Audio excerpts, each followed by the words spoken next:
బాగుపడాలి. అది మనకు ఒకటే గోల్. ఎస్, నేను విశాఖపట్నం ఎంపీగా పోటీ చేస్తున్నాను. విశాఖపట్నం ఓటర్స్ 18 లక్షల మందికి గొప్ప సదవకాశం.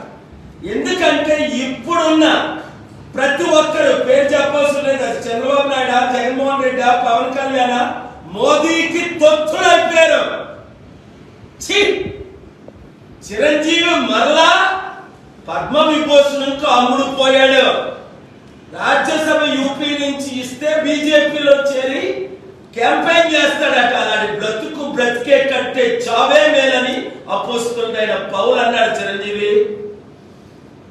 2008లో పార్టీ పెట్టి 2011లో కాంగ్రెస్ కి ఒక మంత్రి పదవికి నువ్వు కాపులందరినీ 18% ఓట్లు అమ్మేసావే. 2014లో నీకు 1% కూడా ఓట్లు పడలేదే. మరలా నువ్వు ఈ 70 సంవత్సరాల వయసులో పెద్ద ప్యాకేజ్ స్టార్ గా మారుతావా? భారత రత్న 3 సార్లు ఇచ్చారు,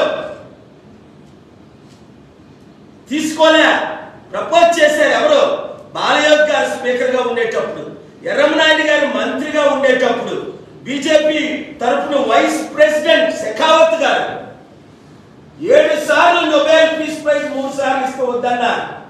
నాకెందుకు నోబెల్ పీస్ ప్రైజ్లు భారత రత్నలు?